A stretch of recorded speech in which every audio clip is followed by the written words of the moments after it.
ओम अज्ञातिमिरन्दस्य ज्ञानाञ्जनशलाकया चक्षुरुन्मिलितं येन तस्मै श्रीगुरुवे नमः। श्रीचैतन्यमनोभीष्टं स्थापितं येन भूतले स्वयं रूपा कदा मह्यं ददाति स्वपदान्तिकं वन्देऽहं श्रीगुरो श्रीयुतापकल्पदकमलं श्रीगुरुन् वैष्णवांश श्रीरूपं सकृजातं सहगण रघुनाथान्वितं तं सजीवं साद्वैतं सावधूतं परिजन सहितं कृष्ण चैतन्य देवं श्री राधा कृष्ण पादान् सहगना ललिता श्री विशाखान्वितं स। हे कृष्णा करुणा सिंधु दीनबंधु जगत्पते गोपेशा गोपिका कांता राधा कांता नमोस्तुते। तप्त कांचन गौरंगी राधे वृंदावनेश्वरी वृषभानुसुते देवी प्रणमामि हरिप्रिये। वाञ्छाकल्पतरुभ्यश्च कृपा सिन्धुभ्येव च पतितानां पावनेभ्यो वैष्णवेभ्यो नमो नमः। जय श्री कृष्ण चैतन्य प्रभु नित्यानंद श्री अद्वैत गदाधर श्रीवासादि गौर भक्तवृंद। हरे कृष्णा कृष्ण कृष्ण हरे हरे, हरे राम राम राम हरे हरे, हरे कृष्णा कृष्ण कृष्ण हरे हरे, हरे राम राम राम हरे हरे, हरे कृष्णा कृष्ण कृष्ण हरे हरे, हरे राम राम राम हरे। ஸோ அர்ஜுனர் கேட்ட எல்லா கேள்விகளுக்கும் ஒன்றா பதில் கொடுத்துட்டே வர்றார் கிருஷ்ணர். ஸ்திதப்பிரக்னா என்ற தன்னை அறிந்த ஒரு ஆத்மா, ஒரு ஸ்தித முனிவர்கள் எப்படி இருப்பார், எப்படி பேசுவார், எப்படி நடந்துட்டு போவார், என்ன பாஷையில் பேசுகிறாரு, எப்படி நடக்கிறாரு, இது எல்லாமே அவர் கேட்ட கேள்விகளுக்கு எல்லாமே கிருஷ்ணர் வந்து பதில் கொடுக்குறாரு. அவர் எப்படி இருப்பார், எந்த மாதிரி பேசுவார், ஸ்திதப்பிரக்ஞையில் இருக்கிறவங்க எப்படி இருப்பாங்க, அப்புறம் மறுபடியும் ஸ்திதப்பிரக்ஞையில் இல்லாத இருக்கிறவங்க எப்படி இருப்பாங்கன்றது வந்து இங்கே கீதையில் வந்து பகவத்கீதையில் கிருஷ்ணர் வந்து ஒன்றுன்னா அர்ஜுனர் கேட்ட கேள்விகளுக்கு எல்லாமே பதில் கொடுத்துட்டே வராரு. அதாவது பௌத்திகவாதிகள் அவங்களோட ஆசைகளை வந்து நிறைவேற்றுறதுக்காக பல வகையான வழிகளை வந்து தேடிட்டு அங்கே வந்து தன்னோட ஆசைகளை நிறைவேற்றுறதுக்காக முயற்சி பண்ணுறாங்க. அந்த முயற்சியில் என்ன பண்ணுவாங்க அப்படின்னா, அவங்க அந்த பலன் அடையாமல் நிறைவேறாமல் அந்த ஆசைகள் அப்படியே இருந்துட்டு போயிடும். அப்போ அவங்க கஷ்டப்பட்டு என்ன பண்ணுவாங்கன்னா, இந்த பௌத்திக வாழ்க்கையில் சாந்தி எங்கே, சந்தோஷம் எங்கே, ஸோ எங்கே வந்து நம்மளுக்கு நிரந்தரமான சந்தோஷம் இருக்குது, சாந்தி இருக்குன்றது தெரியாமையே வந்து பண்ணதே பண்ணிகிட்டு இருப்பாங்க. ஆசை என்ன சந்தோஷத்தை வந்து அடையணும்னு சொல்லி முயற்சி பண்ணுறாங்களோ அதுவே வந்து முயற்சி பண்ணி கடைசியில் வந்து நிறைவேறாமையே போயிடும். ஆனால் உயர்ந்தமான ஒரு முனிவர், ஒரு ஸ்தித முனிவர்கள், ஒரு ஸ்தித பிரக்ஞர், அதாவது தான் யார், தான் வந்த இந்த பௌத்திக லோகத்துக்கு வந்த நோக்கம் என்ன, பகவான் யார், தனக்கும் பகவானுக்கு இருக்கிற தொடர்பு என்ன, அந்த தொடர்பை வச்சுக்கிட்டு நம்ம என்ன செய்யணும், எதுக்காக பகவான் இந்த மனித வாழ்க்கையை நம்மளுக்கு கொடுத்துருக்காரு, இந்த மனித வாழ்க்கையை வச்சு நம்ம என்ன செய்யணுன்றது வந்து தெரியாமையே, தன்னோட நிலையை தெரியாமையே என்ன பண்ணுறாங்கன்னா அதுக்கு விருத்தமாக நடந்துக்கிட்டு கஷ்டப்பட்டுட்டு இருக்காங்க பௌத்திகவாதிகள். அதாவது புலனின்பம், அப்புறம் வந்து நானு என்ற அந்த அகங்காரம், என்னோடது எல்லாமே என்னோடது, இந்த செல்வம் எல்லாம் என்னோடது, இந்த சமுதாயமே என்னோடது, எல்லாமே எனக்கு சார்ந்தது அப்படின்னு சொல்லி, அப்புறம் வந்து அந்த ஃபால்ஸ் ஈகோ, அந்த பொய்யான ஒரு அகங்காரம், இதை சார்ந்து தான் எல்லா மக்களும் இப்போ இருக்கிறாங்க. 95% இதில் சார்ந்து தான் இருக்காங்க. அதனால் இங்கே கிருஷ்ணர் என்ன சொல்கிறாருன்னா, ஒரு ஸ்தித பிரக்ஞர் எப்படி இருப்பார், ஸ்தித பிரக்ஞர்னா தன்னை யாருன்னு சொல்லி அறிஞ்சவர், அவர் எப்படி இருப்பார், அவரோட குணங்கள் எப்படி இருக்கும், அவரோட பேச்சுகள் எப்படி இருக்கும், அவரோட பயிற்சி எப்படி இருக்கும், அவர் சாதனை எப்படி இருக்கும், அவர் எப்படியெல்லாம் பேசுவார், ஸோ ராத்திரி சமயத்தில் அவர் என்ன பண்ணுவார், காலையில் சமயத்தில் என்ன பண்ணுவார், இது எல்லாமே சொல்லிட்டு வர்றார். நம்ம கடந்த ஸ்லோகத்தில் பார்த்தோம், ஒரு உண்மையான சாதுக்கள் வந்து 9 மணிலேருந்து 3 மணி வரைக்கும் தான் தூங்குவார். அதுக்கு மேலே அவர் தூங்க மாட்டாங்க. அதுக்கு மேலே அவங்க எந்திச்சு அவங்க சாதனை பண்ணிக்குவாங்க. பகவானுக்கு ஆர்த்தி பண்ணுறது, பகவானுக்கு நாமத்தை சொல்கிறது, பாகவதத்தை படிக்கிறது, மற்றவங்களுக்கு பிரச்சாரம் பண்ணுறது, அப்புறம் வந்து புஸ்தகங்கள் வந்து நிறைய காவியங்கள் எழுதுறது, இதெல்லாமே அவங்க முனிவர்கள்லாம் பண்ணிட்டு இருப்பாங்க. ஆனால் அதே நீங்கள் பௌத்திகவாதிகளை பார்த்தா புலனின்பத்துக்காக நோக்கி போகிறவங்க என்ன பண்ணுவாங்க அப்படின்னா, ராத்திரி எல்லாமே வெளியே போய் நல்லா அனுபவிக்கிறதுக்காகவே அவங்க வந்து ராத்திரி நேரத்தை வந்து பயன்படுத்திக்குவாங்க. காலையில் நேரத்தில் நல்லா தூங்கிட்டு நல்லா ஜாலியாக 12 மணிக்கோ 1 மணிக்கோ எழுந்துட்டு என்ன பண்ணுவாங்க, அப்போ எது இருக்கோ அதை சாப்பிட்டு மறுபடியும் வண்டி எடுத்து போய் சுற்றிட்டே இருப்பார். இந்த மாதிரி இருப்பாங்க பௌத்திகவாதிகள். எவ்ரி சாட்டர்டே இருக்கும், வாங்க சனிக்கிழமை கிளாஸ் இருக்குங்க. 7:30 to 9. எவ்ரி சாட்டர்டே இருக்கும். ஓகே, ஹரே கிருஷ்ணா. பிரசாத், ஹரே கிருஷ்ணா. ஸோ இந்த மாதிரி பௌத்திகவாதிகளுக்கும் இந்த ஸ்தித பிரக்ன முனியக்கு வந்து கம்பேர் பண்ணி எப்படியெல்லாம் இருப்பாங்கன்றது வந்து இங்கே கிருஷ்ணர் சொல்லிட்டு இருக்காரு. அதுக்கு வந்து ஒரு உண்மையான ஒரு எக்ஸாம்பிள், ஒரு உதாரணத்தை கொடுக்குறாரு. இப்போ கடலில் வந்து எத்தனையோ நதிகள் வந்து சேர்ந்துட்டே இருக்கும். எத்தனை நதிகள் வந்து சேர்ந்தாலும் சரி, எவ்வளோ மழை வந்தாலும் சரி, அந்த கடல் வந்து அசையாமல் அப்படியே தான் எப்படி இருந்ததோ அதே மாதிரி தான் இருக்குமே தவிர அந்த எல்லையை வந்து தாண்டாமல் அது அப்படியே நிரந்தரமாக இருக்கும். ஸோ அதான் அப்படின்னா இந்த நதிகள் வந்து ஆசைகளுக்கு ஒப்படைக்கப்பட்டிருக்கு. இந்த பௌதிகவாதிகளுக்கு எப்படின்னா அந்த ஆசைகள் வந்து நதி மாதிரி வந்துட்டே இருக்கும். எங்கெங்கிருந்தோ அந்த கடலை தேடி வரும். கடலை தேடி வரும். அந்த கடலை வந்து எப்படியாவது கன்ஃபியூஸ் பண்ணி அதை டிஸ்டர்ப் பண்ணலாம் சொல்லி இந்த நதிகள் வந்துட்டே இருக்கும். அது அப்படின்னா என்ன அர்த்தம் அப்படின்னா, ஒரு மனிதனோட ஆசைகள் வந்து எல்லையே இல்லை. எவ்வளோதான் அவனுக்கு நல்லது பண்ணாலும் பகவான் இன்னும் நல்லா இன்னும் நிறைய பண்ண வேண்டியது இருக்குது, சரியாக பண்ணல, அவன் நல்லா இருக்கான், இவன் நல்லா இருக்கான், நான் இப்படியே இருக்கிறேன்ன்றது அந்த ஒரு என்ன சொல்கிறது, அந்த ஆசைக்கு ஒரு எல்லை இல்லாமல் ஆசைகள் வந்து நாளைக்கு வளர்கிட்டே இருக்கும். பேராசைப்பட்டுட்டே இருப்பான் வந்து இந்த பௌதிகவாதிகள். ஸோ அதனால் அதுக்கு தான் பகவான் சரி ஒரு கடல் மாதிரி நம்ம இருக்கணும் அப்படின்னு சொல்கிற, கடல் மாதிரி நம்ம பயிற்சி செய்யணும். ஒரு தூயமான பக்தர் என்ன பண்ணுவார் அப்படின்னா, ஸ்தித பிரக்னர் என்ன பண்ணுவார் அப்படின்னா, தனக்கு எவ்வளோ ஆசைகள் இருந்தாலும் அந்த ஆசைகள் எல்லாமே கட்டுப்பாட்டில் வச்சுட்டு தன்னோட புலனின்பத்தை வந்து இங்கே முக்கியமாக என்ன பாயிண்ட் சொல்கிறாங்க அப்படின்னா, புலனின்பத்தை வந்து கட்டுப்பாட்டில் வைக்கணுன்றாங்க. புலங்களை கட்டுப்பாட்டு வைக்கிறதுக்காக என்ன பண்ணோம் அப்படின்னா, ஆசைகளே இல்லாமல் நம்ம வாழ்க்கையை நடத்தணும். ஆசை இல்லாமல் நம்ம வாழ்க்கையை நடத்த முடியுமா? நடத்த முடியாது. புலங்கள் இருக்கிறதே வந்து ஏதோ ஒன்று ஒரு ஆசைவன் அதுக்கு வந்து இல்லை, ஏதோ ஒன்று அது உணவு கொடுக்கணும், அதுக்கு ஏதோ ஒரு செயல் செய்யணும். அது செயல் செஞ்சதான் ஏதோ மேலே ஒரு ஆசைப்படும். அந்த ஆசையை வந்து நிறைவேறாமல் அந்த புலங்கள் நம்மளை விடாது. அங்கே போ இங்கே போ, அதை சாப்பிடு இதை சாப்பிடு, அவங்க கூட போ இவங்க கூட போ, ஸோ அதை குடிச்சுடு இதை குடி, இந்த வேலையை செய்ய அந்த வேலையை செய்ய, ஏதோ ஒன்று புலங்கள் நம்மளுக்கு சொல்லிகிட்டே இருக்கும். புலங்கள் சொன்ன மனசு முதல்ல என்ன ஆகுது அப்படின்னா, அந்த புலங்கள் வந்து மனசுக்கு சொல்லும், மனசு வந்து புத்திக்கு சொல்லும், ஸோ புத்தி வந்து ஆத்மாவுக்கு சொல்லும். இந்த 3 வந்து ஆத்மாவுக்கு சொன்னோடனே ஆத்மா என்ன ஆகுது, அந்த ஆத்மா ஸ்திரமான ஒரு மனசு இல்லாத, கட்டுப்பாட்டில் இல்லாத ஒரு ஆத்மானா என்ன செய்யும், உடனே அந்த மனசும் புத்தி அகங்காரம் என்ன சொல்லுதோ, அதை புலங்கள் என்ன சொல்லுதோ அதை டக்குன்னு செஞ்சிடும். இப்போ ஒருத்தன் வந்து வீட்டில் ஏதோ ப்ராப்ளம் இருக்குது, ஏதோ பிரச்சனை இருக்குது, அந்த பிரச்சனையை சால்வ் பண்ணாமல் அவன் ஃப்ரெண்டு கூட போய் சொல்கிறான், இந்த மாதிரி வீட்டிலலாம் பிரச்சனை இருக்குது அப்படின்னு சொன்னால் அவன் என்ன பண்ணுவான், உடனே அவனை பாருக்கு கூட்டிகிட்டு போயிடுவான். வாடா, அவன் கவலைகள் எல்லாமே மறந்துடலாம் வாடான்னு சொல்லி அவனை எங்கே போகிறான் அங்கே கூட்டிகிட்டு போகிறான். அங்கே கொண்டு போய் நல்லா அவனை குடிச்சு வச்சு என்ன பண்ணுவான், கடைசிக்கு ஆல்ரெடி அவங்ககிட்ட பணம் இல்லை, இருக்கிற பணத்தும் எடுத்துகிட்டு போய் டாக்டருக்கும் ஹாஸ்பிட்டலுக்கு போய் அவன் செலவழிச்சிடுறான்.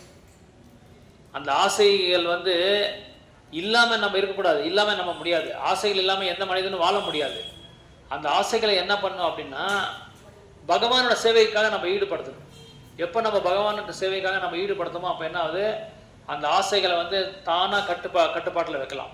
அதாவது புலங்களை வந்து நம்ம புலங்களுக்கு தேவையான உணவு கொடுக்கணும் அப்படின்னா, அந்த புலங்களுக்கு அதிபதியான மாஸ்டரான அந்த ரிஷிகேஷனை வந்து நம்ம சந்திருப்தி படுத்தாதான், அவரை வந்து சந்தோஷப்படுத்தினா எல்லாருமே வந்து கண்ட்ரோலில் வந்துடுவாங்க.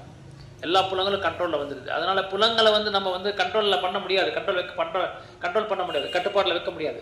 அந்த புலங்களுக்கு ஏதோ ஒரு இது கொடுக்கணும். நான் லாஸ்ட் டைமே சொன்னேன், கண்களுக்காக ஒரு உதாரணம் சொன்னேன், அப்புறம் வந்து ஞாபகம் இருக்கா தெரியுது, யானையை பற்றி சொன்னேன், அப்புறம் இந்த லைட்டு பூச்சி அதை பற்றி நான் சொன்னேன், மானை பற்றி நான் சொன்னேன், காதுக்கு, மூக்குக்கு, கண்ணுக்கு, இதுக்கு எல்லாமே ஒரு ஒரு இது இருக்கு. அந்த உதாரணம் எல்லாமே நான் லாஸ்ட் டைம் உங்களுக்கு சொன்னேன். அந்த மாதிரி இங்கே அம்பரீஷ் மகாராஜ் மாதிரி நம்ம ஒரு ஒரு அங்கங்களையும் வந்து நம்ம பகவானோட சேவையில் ஈடுபடுத்துறதுனால புலங்களை வந்து நம்ம ஈஸியாக கண்ட்ரோல் பண்ணலாம் அப்படின்னு சொல்லி சொல்கிறாங்க.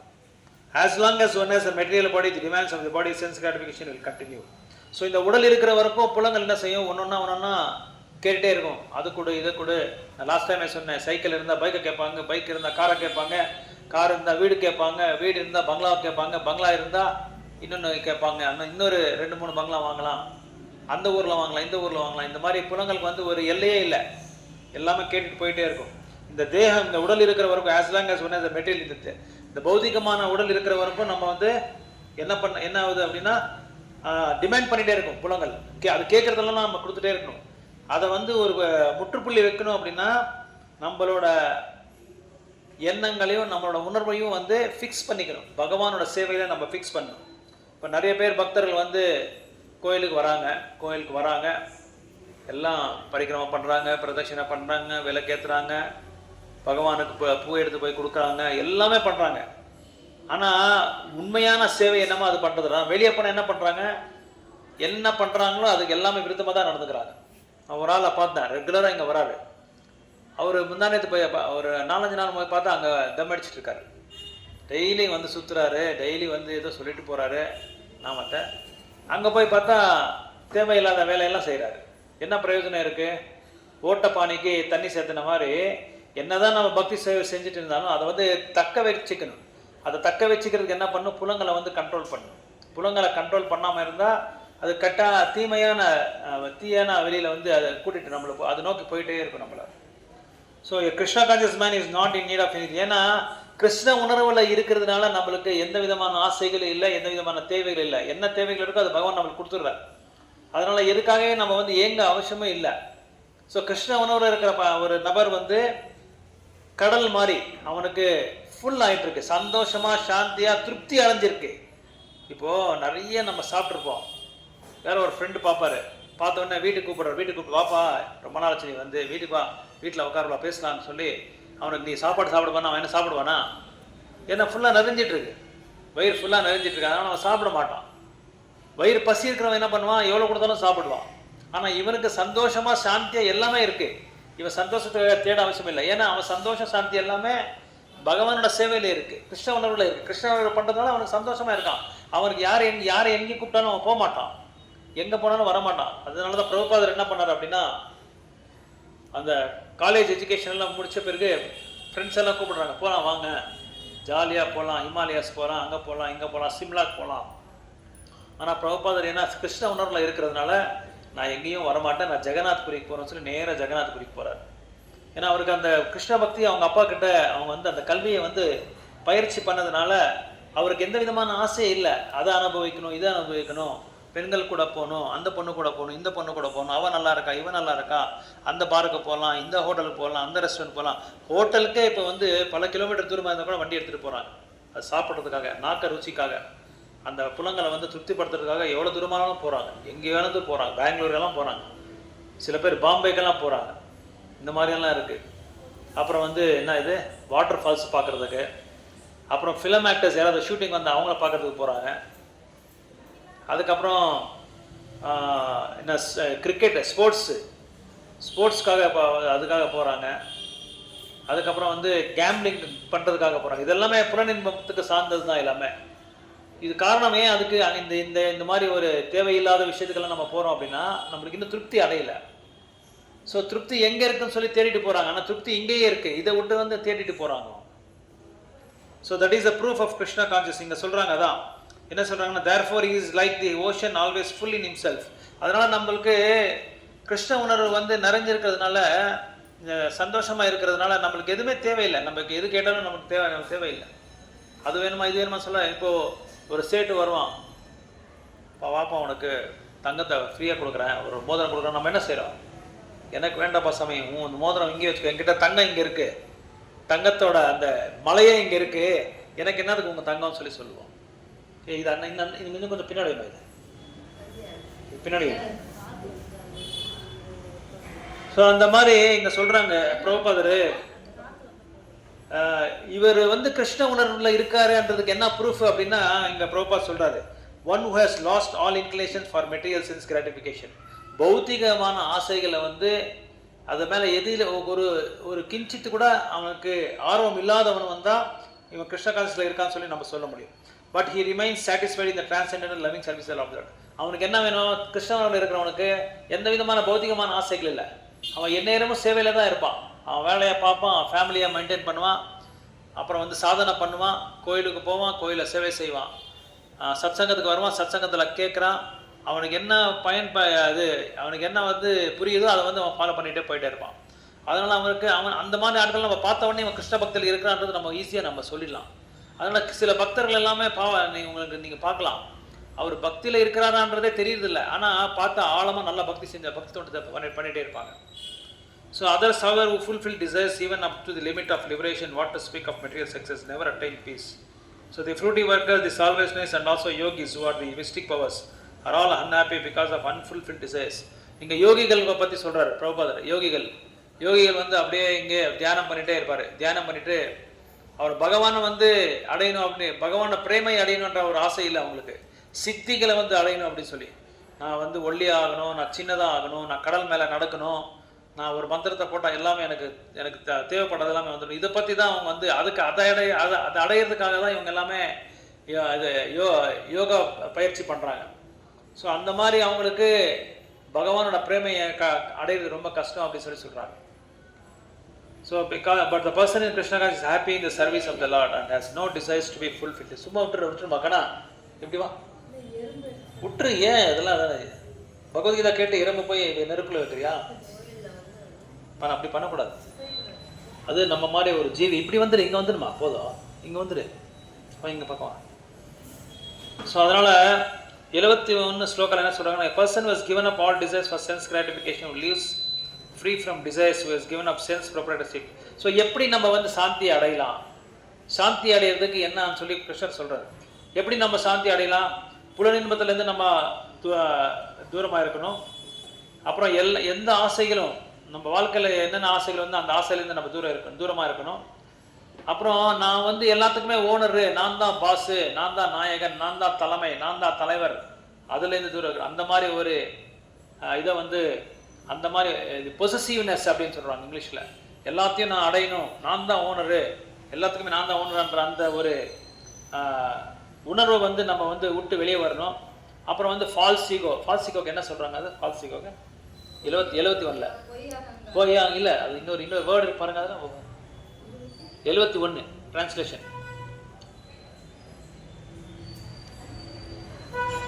71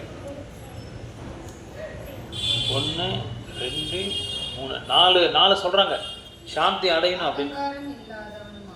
அகங்காரம் இல்லாதவங்க, ஸோ அகங்காரம் இல்லாத 4. இது 4லேருந்து யார் வெளியே வராங்களோ அவங்க வந்து சாந்தியை ஈஸியாக அடையலாம் அப்படின்னு சொல்கிறாங்க.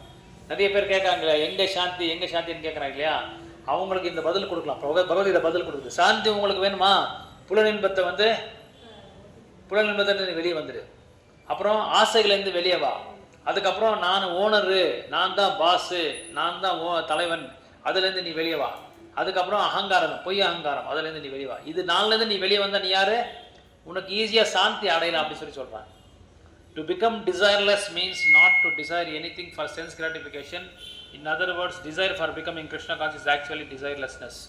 உனக்கு ஆசையே இல்லைன்னு எப்படி சொல்ல முடியும்னா, நீ கிருஷ்ண உணர்வுலேருந்து ஆசை இல்லைன்னு அர்த்தம். உனக்கு நீ கிருஷ்ண உணர்வு வந்து பயிற்சி பண்ணிகிட்டே இருந்தால் உனக்கு ஆசை இல்லைன்னு சொல்லி சொல்கிறேன். எவ்வளோ சிம்பிளாக சொல்கிறாங்க பாருங்க பிரபுபாதர்.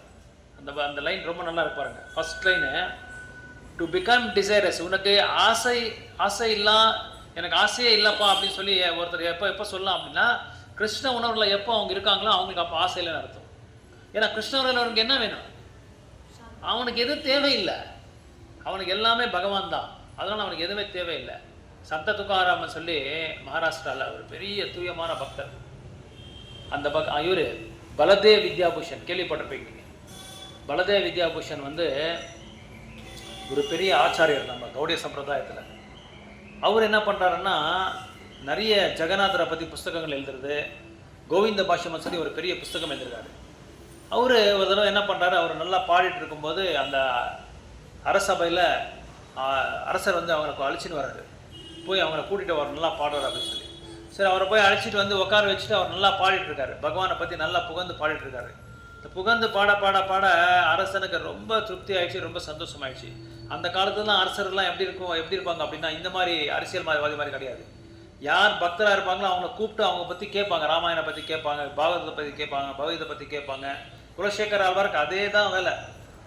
அரசபையில் உக்காந்தா அவங்களுக்கு ராமாயணத்தை பற்றி சொல்லிகிட்டே இருக்கணும் குலசேகர ஆழ்வாருக்கு. அப்போ இவரும் பலதேவ வித்யாபூஷன் அவரை பார்த்து அவர் கொடுத்த அந்த சொற்பொழிப்புக்கு இவர் ரொம்ப மயங்கிட்டு, உனக்கு என்ன வேணுமோ எடுத்துக்கோன்னு சொல்லி சொல்கிறாரு. எனக்கு எதுவுமே வேண்டாம், அவர் தங்க காசு அது இது எல்லாமே உனக்கு கொடுக்குறேன், இந்த அரசபையிலே உனக்கு பெரிய அரண்மனையிலே உனக்கு ஒரு பெரிய இடத்த கொடுத்துருங்க, நீங்கள் இங்கே இருந்துருங்க அப்படின்னா, எனக்கு எதுவுமே வேண்டாம் அப்படின்னு சொல்கிறார். சாணக்கியர் உங்களுக்கு தெரியுமா? சாணக்கியர் கேள்விப்படுறீங்களா? சாணக்கியர் அவரோட காலகட்டத்தில் சந்திரகுப்த மௌரியா வந்து அரசர் அவருக்கு. ஸோ சாணக்கியர் என்ன பண்ணார் அப்படின்னா, யார் சாணக்கியர்? சாணக்கிய நீதி எழுதியிருக்கார். அவர் ரொம்ப எளிமையானவர். அரசர் மாதிரி அவருக்கு பெரிய பட்டமோ பெரிய அந்தஸ்தோ எல்லாம் அதுவும் தேவையில்லை.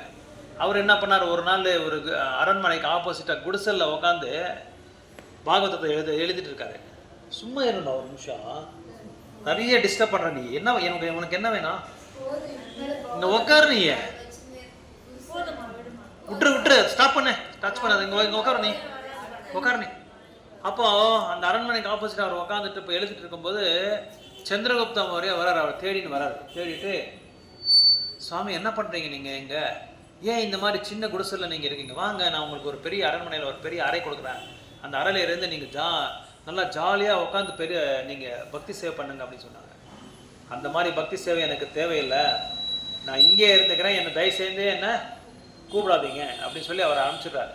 அப்படின்னா அவருக்கு எந்த விதமான அந்தஸ்தோ செல்வாக்கோ செல்வமோ இது என்ன தங்க காசோ இதெல்லாமே எதுவும் தேவையில்லை. அவருக்கு தேவையானது என்ன, பக்தி சேவை பண்ணுறதுக்கு நேரம் இடம் இருந்தால் போதும் அவருக்கு. ஏன்னா அங்கே போனால் பக்தி சேவை பண்ண முடியாதுன்னு சொல்லி நல்லா தெரியும்.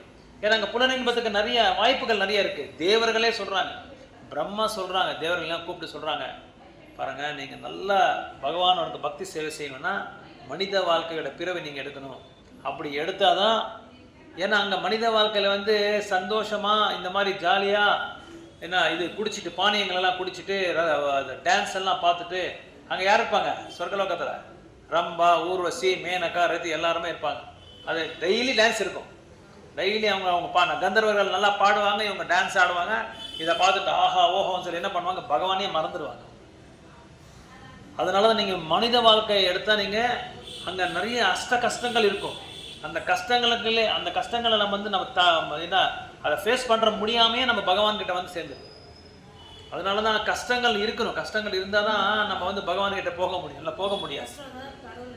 இல்லைன்னா நினைக்க மாட்டேன் நான். அது நல்லா தெரியும் இவருக்கு சந்தோஷமாக சுகமாக கொடுத்தா நான் என்கிட்ட வரமாட்டேன்னு நல்லா தெரியும். அதனால எந்த சந்தோஷம் எவ்வளோ கொடுக்கணுமோ அவ்வளோ மட்டும்தான் கொடுப்பாரு. யாருக்கு கொடுக்கணுமோ அவ்வளோ தான் கொடுப்பாரு, எல்லாருக்கும் கொடுக்க மாட்டாங்க. அதான் இங்கே சொல்கிறாங்க. So to understand one's actual position as eternal servitor of Krishna with. இன்னொன்று ஏன் இந்த மாதிரி புலனின்பத்துக்காக நோக்கி போகிறாங்க அப்படின்னா, நம்மளோட நிலையே நம்மளுக்கு தெரியாது. நம்ம யார், நம்ம என்ன செய்யணும், நம்மளோட கடமை என்ன, நம்ம மனித வாழ்க்கை எதுக்காக கொடுத்துருக்காங்க, ஏன் நம்மளை இதெல்லாம் விட்டு நம்ம வேறு ஏதோ செஞ்சிட்ருக்கோம் அப்படின்றது தெரியாது அவங்களுக்கு. அது அறியாமையே இருக்காங்க. ஏன்னா ஒரு நித்தியமான ஒரு ஆத்மாக்கு தன்னோட நிலை என்னன்னா பகவானுக்கு சேவை செய்கிறதா தன்னோட நிலை. அதை மறந்துட்டு, ஏன்னா இட்டர்னல் சர்வீட்டர் அப்படின்னு சொல்கிறாங்க. அப்படின்னா நிரந்தரமான சேவகன் யார் அப்படின்னா ஆத்மா தான். அந்த ஆத்மா பரமாத்மா சேவிச்சாதான் தன்னோட நிலையை கரெக்டாக அவர் தெரிஞ்சிருக்காரு அப்படின்னு சொல்லி அர்த்தம். அப்போ தான் அவர் தன்னை அறிஞ்சிருக்காரு அப்படின்னு சொல்லி அர்த்தம். ஸோ இங்கே அதான் சொல்கிறார், one who is situated in this perfect stage knows that because Krishna is the proprietor of everything, therefore everything must be used for his service. இந்த ஒரு தூயமான பக்தருக்கு என்ன தெரியும் அப்படின்னா, எல்லாம் இந்த உலகத்தில் இந்த படைப்பில் இருக்கிற ஒரு பொருளும் ஒரு பகுதியும் யார் படிச்சிருக்கிறது, பகவான் படிச்சிருக்கிறது. அதனால எல்லாமே பகவானுக்கு சார்ந்தது இது. ஸோ யாரை நம்ம சந்தோஷப்படுத்தணும், பகவானை சந்தோஷப்படுத்த நம்மளுக்கு சந்தோஷம் ஆட்டோமேட்டிக்காக வந்துடும். அதான் இங்கே சொல்கிறாங்க, எவ்ரிதிங் மஸ்ட் பி யூஸ்டு. எல்லாமே பகவானுக்காக தான் நம்ம பயன்படுத்தணும். அப்போ நீங்கள் கேள்வி கேட்கலாம், எல்லாமே பகவானுக்கு கொடுத்துட்டா நாங்கள் என்ன பண்ணோம் பிரபு, எங்களுக்கு என்ன எங்களுக்கு என்ன இருக்குது அப்படின்னு சொல்லி நீங்கள் கேட்பாங்க. அவரோட சேவையில் நம்ம வந்து பயன்படுத்திக்கிட்டா தானாக நம்மளுக்கு என்ன தேவையோ அது பகவான் வந்து நம்மளுக்கு வந்து ரெடி பண்ணி கொடுத்து அந்த அமைப்பை நம்மளுக்கு கொடுத்துருவார். So Arjuna did not want to fight for his own sense gratification, but when he became fully Krishna's, he fought because Krishna wanted him to fight. So கிருஷ்ணர் அர்ஜுனருக்கு வந்து விருப்பம் இல்லை, போர் பண்ணுறதுக்கு விருப்பம் இல்லை. ஆனால் பகவான் வந்து பகவத்கீதையை வந்து அவருக்கு போதனை பண்ண பிறகு அவருக்கு புரிஞ்சது, ஓ இந்த மாதிரி உணர்வுகள் இருந்தால் தான் நம்ம வந்து கிருஷ்ணரை வந்து கிருஷ்ணர் சொல்கிறதுனால நான் போர் பண்ணுறேன், இல்லைன்னா அவருக்கு விருப்பம் இல்லை. கிருஷ்ணா நீங்கள் சொல்கிறீங்க நான் போர் பண்ணுறேன், இல்லைன்னா எனக்கு விருப்பம் இல்லை அப்படின்னு சொல்கிறாங்க. அப்படின்னா என்ன அர்த்தம்? அவருக்கு என்ன பிடிக்குமோ அதுதான் நம்ம செய்யணும். இப்போ வீட்டில் நம்ம வந்து பகவானை ராதாகிருஷ்ணா வச்சுருக்கோம், குரு பரம்பரை வச்சுருக்கோம், எல்லாரையும் வச்சுருக்கோம். நம்ம வீட்டில் என்ன செய்கிறோம்? நம்ம பொண்ணுக்கு என்ன பிடிக்குமோ, நம்ம பையனுக்கு என்ன பிடிக்குமோ, நம்ம புருஷனுக்கு என்ன பிடிக்குமோ அதுதான் நம்ம செய்வோம். கிருஷ்ணருக்கு என்ன பிடிக்குமோ அதை நம்ம செய்ய மாட்டோம். அப்படி செஞ்சால் அவங்களும் சாப்பிட மாட்டாங்க. அவருக்கு பிடிக்கிறது இவங்க சாப்பிட மாட்டாங்க. இல்லைடா அந்த மாதிரி நம்ம பண்ணக்கூடாதுமா, பகவானுக்கு என்ன பிடிக்குன்னு அதான் நம்ம செய்யணும், அதான் நம்ம படிக்கணும்னா நீங்கள் அப்போ என்ன செய்கிறாங்க? அப்போ விட்டுருங்க வேண்டாம்னு சொல்லி என்ன பண்ணுவாங்க? வெளியே போய் சாப்பிடுவாங்க, ஹோட்டலில் போய் சாப்பிடுவாங்க. அவன் ஹோட்டலில் வந்து வியாபாரம் ஆகிறது என்ன தெரியுமா காரணம்? வீட்டில் இருக்கிறவங்க சரியாக வந்து சமையல் பண்ணாமல் இருக்கிறது ஒரு காரணம். ரெண்டாவது அவங்களுக்கு பிடிக்காமல் இருக்கிறது செஞ்சால் அவங்க சாப்பிட மாட்டாங்க. மூணாவது ருச்சியாக அவங்களுக்கு இருக்கணும். இப்போ இருக்கிற பசங்களுக்கு பொண்ணுங்களுக்கு வந்து நல்லா சுவையாக ருச்சியாக ஸ்பைஸியாக இருக்கணும், நார்த் இந்தியன் டிஷ்ஷஸ் கொடுக்கணும். அதுவே நம்ம என்ன செய்யணும்? பகவானுக்கு படிச்சுட்டு அதுவே நம்ம கொடுக்கலாம், அதுவே நம்ம அவங்களுக்கு கொடுக்கணும். அது கொடுத்தாலே என்ன எவ்வளோ ருச்சி இருக்குது. எல்லோரும் என்ன நினச்சிருக்காங்கன்னா ஆனியன் கார்லிக் போட்டால் தான் ருச்சியை நினச்சிருக்காங்க. அது இல்லாமையே நிறைய ஐட்டம்ஸ் இப்போ வந்துருக்கு, நிறைய டிஷ்ஷஸ் நம்ம செய்யலாம், எத்தனையோ ஐட்டம்ஸ் இருக்குது. அதெல்லாம் செஞ்சாவே தானாக அது இது என்ன சொல்கிறது, ஒரு கிரேவி செய்கிறோன்னு நினச்சிக்கோங்க. ஒரு கிரேவிக்கு வந்து அதுக்கு ருச்சி வரணும்னா கொஞ்சம் நெய் நிறைய லைட்டாக அது எவ்வளோ தேவையோ அவ்வளோ ஊற்றணும். அப்புறம் வந்து கசகசா தெரியுங்களா? கசகசா பாப்பி சீட்ஸ் அது, அப்புறம் ஆமாம் போதை தான். ஆக்சுவலாக போதை தான், யூஸ் பண்ணக்கூடாது தான், அது திரவியம் தான், அது ஆக்சுவலாக அது ட்ரக்ஸ் தான் அது. ஆனால் நம்ம இதில் இருக்குது, நம்ம யூசேஜில் இருக்குது. ஆக்சுவலாக அது யூஸ் பண்ணக்கூடாது. அப்புறம் வந்து வெள்ளை எள்ளு, அதுக்கப்புறம் வந்து இந்த வாட்டர்மெலன் சீட்ஸ்ன்னு சொல்கிறாங்க இல்லையா, இதெல்லாமே நல்லா அரைச்சிட்டு அந்த கிரேவியில் போட்டால் அது தானாக சுவை வரும், அந்த சுவையே வேறு. அப்புறம் தேங்காய் பால் கொஞ்சம், அதான் எதுக்கு போடணுமோ அது போடணும், எல்லாத்தையும் போடக்கூடாது. இந்த மாதிரி நல்ல ருச்சியாக போட்டு பகவானுக்கு அர்ப்பணை பண்ணிட்டு நல்லா அது கொஞ்சம் கொஞ்சமாக போடணும், ஸ்பைஸியாக லைட்டாக, ரொம்ப காரமாக இல்லாமல். ரொம்ப காரமாகவும் சாப்பிடக்கூடாது, ரொம்ப காரமாக சாப்பிட்டா கோவம் ஜாஸ்தி வரும். ரொம்ப புளிப்பாக இருக்கிறது நம்மளால் சாப்பிடக்கூடாது, ஏன்னா புளிப்பாக இருக்கிறது வந்து புலனின்பத்துக்கு ரொம்ப சாதகமாக இருக்குது. அதனால ரொம்ப புளிப்பாக இருக்க சாப்பிடக்கூடாதுன்றாங்க. அதே மாதிரி நைட் டைமில் தயிர் சாப்பிடக்கூடாது, நிறைய இருக்குது. ஆயுர்வேதத்தில் வந்து நிறைய இருக்குது, இது சாப்பிடக்கூடாது, இது சாப்பிடணுன்றது நிறைய இருக்குது. இதெல்லாம் பக்தி தொண்டுக்கு வந்து நம்மளுக்கு சாதகமாக இருக்கிறது சாப்பிடணுமே தவிர சாதகமாக இல்லாதது நம்ம சாப்பிடக்கூடாது. இதெல்லாமே புலனின்பத்துக்கு வரது தான். ஸோ அவர் fulfil desires even up to இங்கே சொல்கிறாங்க, Arjuna did not want to fight for his own sense satisfaction, but when he became fully Krishna consciousness. So Arjuna, for himself there was no desire for fight, but Krishna, the same Arjuna, fought to his best ability. Desire for the satisfaction of Krishna is really desirelessness. It is not an artificial attempt to abolish desires. So நம்ம ஆசைகளை வந்து நம்ம ஆசையே இருக்கக்கூடாது, நம்ம ஆசை இல்லாமல் நம்ம வாழணும் அப்படின்னா வாழ முடியாது. அதனால் என்ன செய்யணும்? நம்ம ஆசைகளை வந்து ஆசையே எது வச்சுக்காம கிருஷ்ணருக்கு என்ன ஆசை இருக்குன்றது நம்ம பார்க்கணும். அவருக்கு என்ன கொடுத்தா ஆசை இருக்கும், அவருக்கு என்ன பண்ணால் ஆசை அவருக்கு பிடிக்கும், அவர் திருப்தி ஆவார், அவர் சந்தோஷப்படுத்துவார். அதை நோக்கி அதை ஃபோக்கஸ் பண்ணி நம்ம பண்ணாலே போதும், நம்மளுக்கு டிசைர் இல்லாமல் இருக்கும். நம்மளுக்கு எந்த டிசைர் இருக்காது, நம்மளுக்கு எந்த ஆசையும் இருக்காது. So the living entity cannot be desireless or sense, but it does not have to change the quality of the desire. என்ன இங்கன்னா அந்த ஆசைகளோட தன்மையை சேஞ்ச் பண்ணிக்கணும்.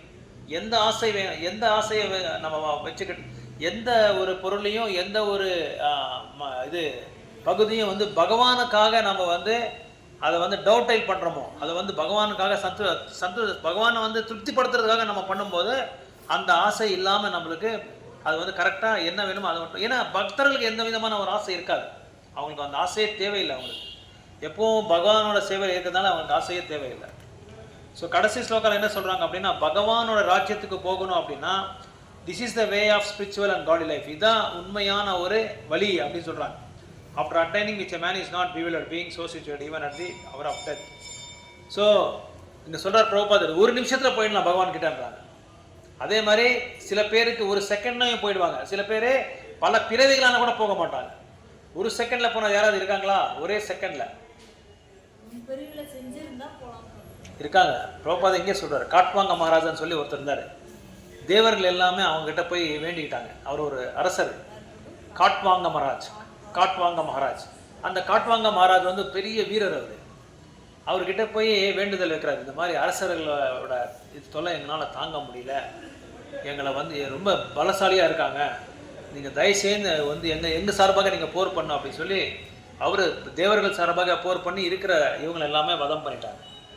எல்லாரையும் வதம் பண்ண பிறகு என்ன பண்ணார், நீ எங்களுக்காக நீ போர் பண்ணியிருக்க, உனக்கு என்ன வரம் வேணுமோ கேட்டுக்கோ அப்படின்றாரு. அப்போது அவர் காட்வாங்க மகாராஜ் சொல்கிறாரு, நான் உடனே நான் அடுத்த மூமெண்ட் எனக்கு என்ன ஆக போகுதுன்னு சொல்லி கேட்குறாரு. அடுத்த மூமெண்ட்டை நீ வந்து வாழ்க்கையை விட போகிற, நீ உடலை விட போகிற, அதனால அந்த அந்த சொன்ன உடனே நேராக அவர் பகவான்கிட்ட போய் நாம ஜபத்தை ஸ்டார்ட் பண்ணிட்டார். நாம ஜபத்தை ஸ்டார்ட் பண்ணி நேராக பகவான்கிட்ட போயிட்டார் காட்வாங்க மகாராஜ். அதே மாதிரி சில பேர் எத்தனையோ வருடமான கூட போக மாட்டாங்க. திருதராஷ்டிரர் பாருங்க, கடைசி நேரத்தில் விதுரர் வந்து அவரை வந்து அவருக்கு போதனை பண்ணி திட்டி அவரை வந்து நிறைய என்ன சொல்றது, என்ன சொல்ற இதில் என்ன நாயகி அப்படின்னு சொல்லி அவரை திட்டின பிறகு தான், அசிங்கப்பட்ட பிறகு தான் அவர் போறார். கடைசி நேரத்தில் அவருக்கு கிருஷ்ண உணர்வு வந்திருக்கு. யாருக்கு? திருதராஷ்டிரருக்கு. அந்த மாதிரி இங்க சொல்றாரு, just a few minutes before his death by surrendering to Krishna, ஒரே ஒரு செகண்ட் வாழ்க்கையை விடுறதுக்கு முன்னாடி அவர் பகவானுக்கு சரணடைஞ்சிட்டார். ஆமா, திருதராஷ்டிரர் கேட்கறதுக்கு வந்து சஞ்சயா பதில் கொடுக்குறாரு. சஞ்சயா பதில் கொடுக்குறாரு. ஃபர்ஸ்ட் பகவத்கீதை ஸ்டார்ட் ஆகுது அதனால தான். சஞ்சய, ஆனால் அவர் கண்ணு தெரியாது இல்லையா, அதனால சஞ்சய கேட்குறாரு. சஞ்சய கேட்குறாரு, திருதராஷ்டிரர் வந்து அதுக்கு திருதராஷ்டிரர் கேட்குறாரு, சஞ்சய பதில் கொடுக்குறாரு. So for the gross materialist it is sufficient to know that one has to be end his materialist way of life, but for persons who are spiritually advanced there is another life after his materialist life. Before ending his life, if one fortunately becomes Krishna conscious, he once against the Brahma Nirvana stage. So Brahma Nirvana stage, பிரம்ம நிர்வாண ஸ்டேஜ்னா பகவானுக்கிட்ட போகிறது, அதான் பிரம்ம நிர்வாண ஸ்டேஜ்னு சொல்கிறாங்க. நிர்வாணம் அப்படின்னா இந்த புத்திஸ்ட் என்ன பண்ணுவாங்க, புத்தர்கள் என்ன பண்ணுவாங்க அப்படின்னா, சூன்யவாதி, எதுவுமே இல்லாத சும்மா உட்காந்து அப்படியே தியானம் பண்ணிகிட்டே இருப்பாங்க. இப்படி அப்படியே எதுவுமே பகவானும் தெரியாது, ஒரு உருவமே இருக்காது, எதுவுமே இல்லாமல் அப்படியே நிர்வாணமாக அது மேலே தியானம் பண்ணிட்டு இருப்பாங்க. அது வந்து என்ன, நாஸ்திகவாதி, பக்தியே இல்லாதவங்க அது பண்ணுறது, அரக்கனுங்க பண்ணுறது. ஆனால் இவங்க வந்து அரக்கன் மாதிரி நடந்துக்கிறதில்ல, சும்மா உட்காந்து சாதுக்கள் மாதிரி உட்காந்து அப்படியே தியானம் பண்ணிகிட்டே இருப்பாங்க. ஆனால் எது மேலே தியானம் பண்ணுறாங்கன்றது அவங்களுக்கே தெரியாது. சும்மா எதுவுமே இல்லாமல் ஜீரோ மேலே தியானம் பண்ணிகிட்டே இருப்பாங்க, அவ்வளோதான். அது வந்து உண்மையான ஒரு பக்தி பாதை கிடையாது. ஆனால் உண்மையான பக்தி பாதை வந்து பகவானுக்கு சேவை.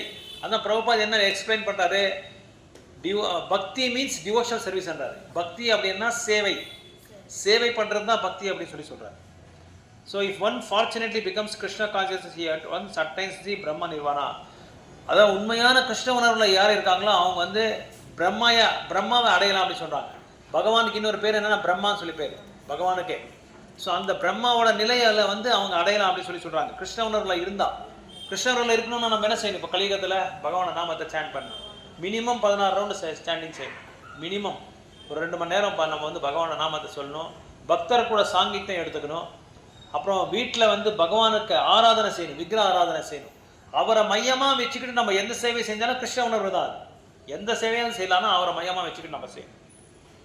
ஸோ இந்த material world there are activities of sense gratification, whereas the spiritual world there are activities of Krishna consciousness. இங்கேயும் செயல் செய்கிறாங்க, ஆன்மீக உலகத்திலும் செயல் செய்கிறாங்க. இங்கே யாருக்காக செயல் செய்கிறாங்க, நம்ம புலங்களை வந்து திருப்திப்படுத்துறதுக்காக இங்கே நம்ம செயல் செய்கிறோம். ஆனால் ஆன்மீக உலகத்தில் கிருஷ்ணரை திருப்திப்படுத்துறதுக்காக செயல் செய்கிறாங்க. ரெண்டுமே ஆக்டிவிட்டிஸ் தான், 2 பேரும் செய்கிறாங்க. ஆனால் அங்கே கிருஷ்ணரை சந்திருப்தி பண்ணுறாங்க, இங்கே வந்து நம்ம புலங்களை நம்ம திருப்திப்படுத்துக்கிறோம். அதான் டிஃப்ரென்ஸ் அப்படின்னு சொல்கிறாங்க. So attainment of Krishna conscious even during this life is immediate attainment of Brahman, and one who is situated in Krishna consciousness has certainly already entered into the kingdom of God. அதனால ஒரு நாள் தவறாம புகை ஜாஸ்தி ஆச்சு இல்லையா? சரி ஓகே ரைட், நீங்கள் போயிட்டு ஓகே நீங்கள் கிளம்பு போயிட்டு வாங்க. நைட் ஷிஃப்ட் இருந்துட்டு பாவா நீங்கள் வந்திருக்கீங்க, பண்ணிட்டு வர முடியாதா? பண்ணிட்டு வர முடியாது, லேட் ஆகிடும். ஓகே அப்படியா? ஓ சரி. ஓ அது பண்ணுறாங்க. கம்பெனி போயிட்டு இது ஃப்ரீயாக இருக்கும்போது அந்த மாதிரி பார்ட் டைம் என்ன பண்ணுறாங்களா? Very good. ஓகே. ஆ ஓ ப்ளம்பிங் வேலையும் வந்துடுது. அப்படியா? Okay okay. எல்லா வேலையும் தெரியும். சரி சரி வெரி குட். டைம் வேஸ்ட் பண்ணாமல் இது பண்ணுறாங்க. ஓகே. ஆனால் இதிலெல்லாம் ஆர்வம் இல்லை. பக்தியில் இருக்கு. அப்படியா? அவங்கள அழைச்சிட்டு வர தானே ஒரு நாள். ஃபஸ்ட் அம்மா அப்பாவும் இருக்காங்க. ஓ நீங்கள் தனியாக இருக்கீங்க, அவர் தனியாக இருக்காங்க. சரி சரியா ஓகே. ஓ அவங்க ஃபர்ஸ்ட் ஒய்ஃபுக்கு 2 பசங்க இருக்காங்க. ஃபர்ஸ்ட் ஒய்ஃபுக்கு 2 பசங்க இருக்காங்களா? அவங்க தனியாக வச்சுருக்காங்க. அப்பா அம்மாவோட வச்சுருக்காங்க. ஓகே. ஓ சரி. எங்கே திருவண்ணாமலை போகிறாரா அடிக்கடி? ஓ சரி சரி சரி. இங்கே தான் இருக்காங்களா? ஓ இவங்க அம்மா அப்பா அம்மா சாரோட அப்பா அம்மா அங்கே இருக்காங்க. அந்த அவங்க பசங்க இங்கே இருக்காங்களா? அப்படியா? பெரியவங்களா? சரி சரி. ஓ அவங்க சொந்த வீட்டில் வச்சுருக்காங்க. சரி சரி. அவங்க பார்த்துக்கிறாங்க. அது இவரே பார்க்குறாரு. பெரிய பொறுப்பு. 5 ஃபேமிலியை பார்க்குறாரு. அப்பா கிருஷ்ணா பொறுமை பொறுமை ஜாஸ்தி.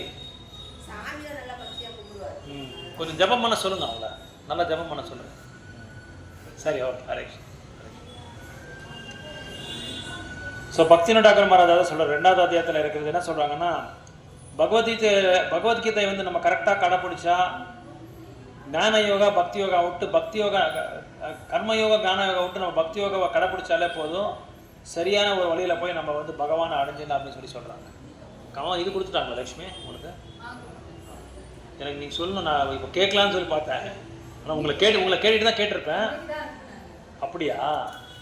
சரி சரி.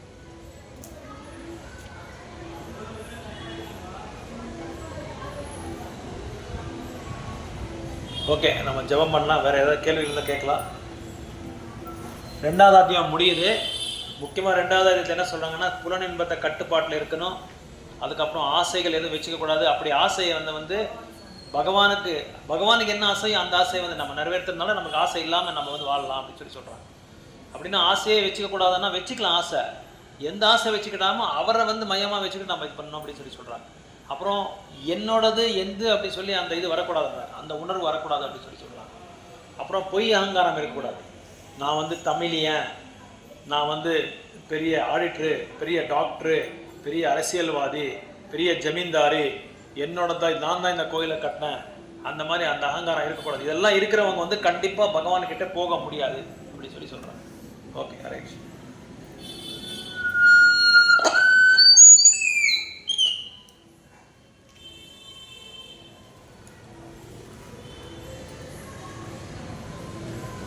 ஒரு தடவை கரெக்ட் பண்ணிட்டே புவனேஷ் விட்டுறணும். நடுவில் நீ போயிட்டே இருந்தா நான் சொல்கிறது மறந்துடுவேன். அவங்களுக்கு ஒரு தடவை வச்சுக்கிட்டா அவ்வளோதான், செட்டப் பண்ணி விட்டுறணும். அவங்க அடிக்கடி நீ அங்கே போயிட்டு இருந்தால் நானும் உன்னை பார்க்கணும், அவங்களும் எல்லாம் உன்னை பார்த்துட்டே இருப்பாங்க. நீ கிருஷ்ணரோட உருவத்தில் வந்த மாதிரி உன்னை பார்த்துட்டே இருப்பான். நாங்கள் பகவத்கீதை படிக்க மாட்டோம். நாங்கள்